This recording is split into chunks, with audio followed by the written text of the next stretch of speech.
السلام علیکم ورحمۃ اللہ وبرکاتہ۔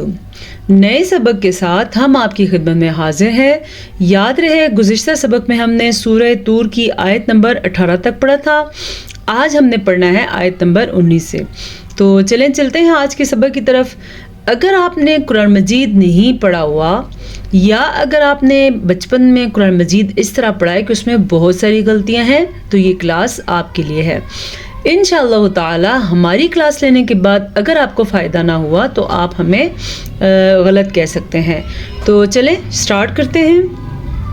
اعوذ باللہ من الشیطان الرجیم، بسم اللہ الرحمن الرحیم، کلوا واشربوا۔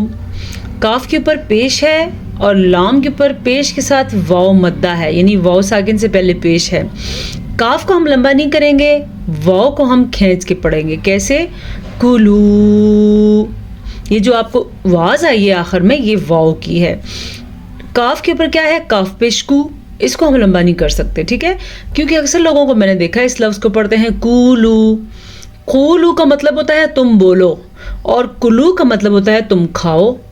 تو آپ خود سوچیں، بولو اور کھانے کی بات دونوں ایک دوسرے سے کتنے مختلف ہیں۔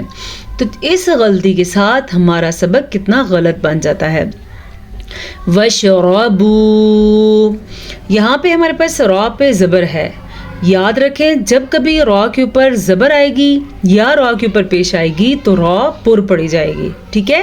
پھر سے واو مدہ ہے تو اسے ہم کھینچ کے پڑھیں گے وَشَرَبُوا، ٹھیک ہے؟ ہنیئا بما، سب سے پہلے جو آپ کو یہ مد نظر آ رہی ہے یہ مد 5 حرکات عربیہ کے برابر ہے، یعنی کہ اس مد کو ہم 3 سے 4 سیکنڈ تک لمبا کریں گے۔ یہ مد تھوڑی اس کی مقدار لمبی ہوتی ہے، جبکہ جو گول مد ہوتی ہے جو اوپر لفظ پہ آپ کو نظر آ رہی ہے اس کی مقدار کم ہوتی ہے۔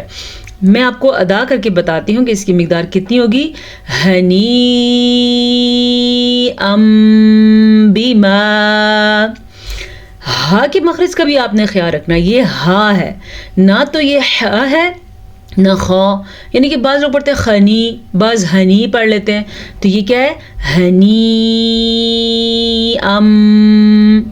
یہاں پہ جو چھوٹا سا میم آپ کو نظر آ رہا ہے یہ ایک قاعدے کی وجہ سے آیا ہے۔ قاعدہ کیا ہے؟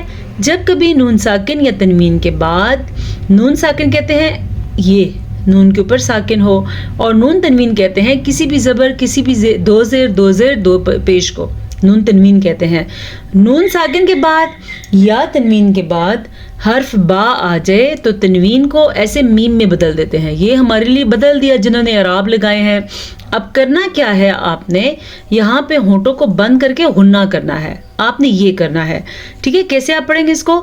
ہنیئا بما، اب ان نہیں پڑھنا اس کو، ہنی ان نہیں ہنی ام پڑھنا، ٹھیک ہے؟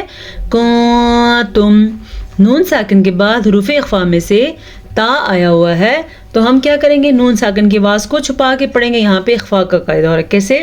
کنتم، ٹھیک ہے؟ تعملون، متکئین علی سرور مصفوفہ، پھر سنیں، متکئین علی سرور مصفوفہ۔ علی، عین کے تلفظ کا خاص کیا رکھنا ہے؟ اکثر لوگ اس کو علا کے بجائے الا پڑھ لیتے ہیں۔ اب میں آپ کو بتاتی ہوں کہ اس کا کیا فرق ہوتا ہے۔ علا کا مطلب ہوتا ہے اوپر یا اس کے پر، ٹھیک ہے؟ اور الا کا مطلب ہوتا ہے خبردار سن لو۔ دونوں میں چھوٹے سے لفظ کی غلطی کی وجہ سے، صرف لفظ کو پر اور باریک نہ پڑھنے کی وجہ سے کتنی بڑی غلطی ہو جاتی ہے اور اس کا میننگ کتنا غلط ہو جاتا ہے۔ متکئین علی سرور مصفوفہ۔ اچھا جی، یہ سین کے اوپر پیش ہے، اس کو آپ غلطی سے سو نہ پڑھ لینا، یعنی سرورم، غلط۔ سرورم کیا مطلب؟ سرورم، پہلی را پر پڑھی جائے گی کیونکہ را کے اوپر پیش ہے، دوسری را باریک پڑھی جائے گی کیونکہ را کے نیچے 2 زیر ہے، ٹھیک ہے؟ کیسے؟ سرورم پر کا مطلب ہے یہ را موٹی پڑی جائے گی، اور باریک کا مطلب ہے یہ را زیر کا مطلب تو آپ کو پتہ ہی ہے باریک کا کیا مطلب ہے. اور یہاں پہ میم کے اوپر آپ کو جو شد نظر آ رہی ہے یہ ادغام بالغنہ کے قاعدے کے تحت آ رہی ہے. جب کبھی نون ساکن یا نون تنوین کے بعد یا میم واو نون ان چاروں حروف میں سے کوئی سا بھی ایک حرف آ جائے تو وہاں پہ ادغام بالغنہ ہوتا ہے. ادغام مطلب دونوں کو آپس میں جوڑ دیتے ہیں. اب یہاں پہ تو ہمارے لیے آسانی ہے، ہم جوڑ رہے ہیں سرورم، لیکن غلطی کیا کی جاتی ہے کہ غنہ نہیں کیا جاتا. ہم غنہ بھی کریں گے، کیسے علی سرورم مصفوفہ. جی یہ جو آپ کو ایک رکنے کی آواز آئی تھی یہ غنے کی تھی. غنہ اس آواز کو کہتے ہیں جو ناک کی جڑ یعنی ناک کے بانسے سے نکلتی ہے. مصفوفہ. سواد کو پر پڑھنا ہے. کیوں؟ سواد ان 7 حروف میں شامل ہے جو ہمیشہ پر پڑھے جاتے ہیں. وہ حروف کون کون سے ہیں؟ خا صاد ضاد غین طا قاف زوا، یہ ہیں وہ 7 حروف. ٹھیک ہے، مصفوفہ. اچھا جی اگلی بات کیا ہے؟ یہ آپ کو جیم نظر آ رہا ہے، اس کا مطلب ہے یہاں رکنا جائز ہے. جب جیم آ جائے تو ہم وہاں پہ وقف کریں گے. وقف کی صورت میں آخری لفظ ساکن ہو جائے گا. ٹھیک ہے، یعنی کہ لکھا ہوا ہے مصفوفتن، لیکن جب آپ اس کو وقف کریں گے گول تا ہا میں بدل جائے گی. یاد رکھیں یہ گول تا ہے. اگر سیدھی تا ہوگی جیسا کہ یہ ہے یہ ہاں میں نہیں بدلے گی. اگر یہ وقف کی صورت میں آئے گی تو وہ تا ہی پڑی جائے گی. لیکن جب یہ گول تا آ جائے گی وقف کی صورت میں یہ ساکن بھی ہو جائے گی اور یہ گول تا گول ہاں میں بدل جائے گی. یعنی کہ اس کو ہم کیا پڑھیں گے؟ مصفوفہ. وَزَوَّجْنَاهُمْ بِحُورٍ عِينٍ. وَزَوَّجْنَاهُمْ. جیم پہ جزم آ گیا ہے، اس کو ساکن بھی کہتے ہیں، تو کلکلہ پیدا ہوگا. ٹھیک ہے، کیوں؟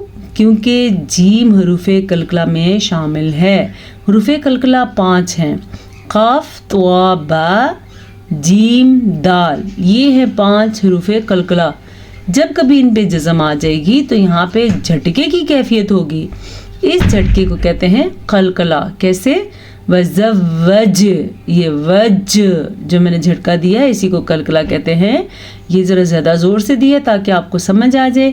ہم اس کو پڑھیں گے وزوجناہم.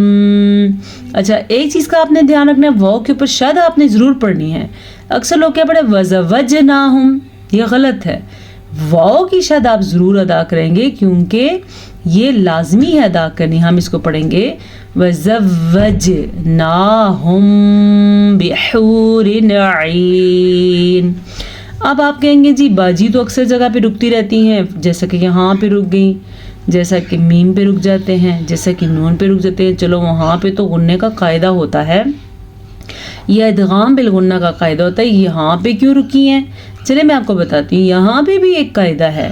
وہ قاعدہ کیا ہے آپ سیکھ لیں.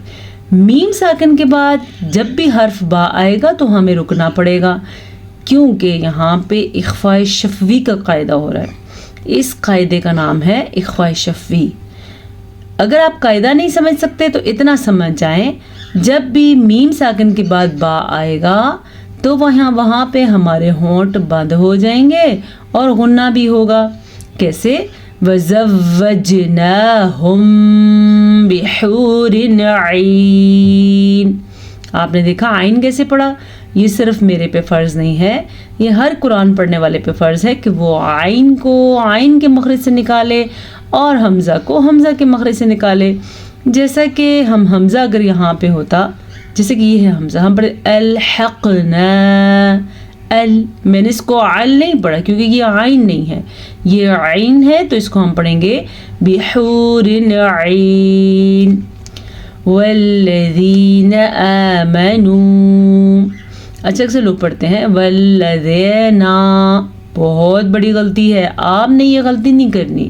یہ یا مدہ ہے اور یہ نون کے اوپر زبر ہے، زبر کو بھی لمبا نہیں کر سکتے اور یا مدہ کو بگاڑ ہی نہیں سکتے. اس کو ہم پڑھیں گے والذین. والذین.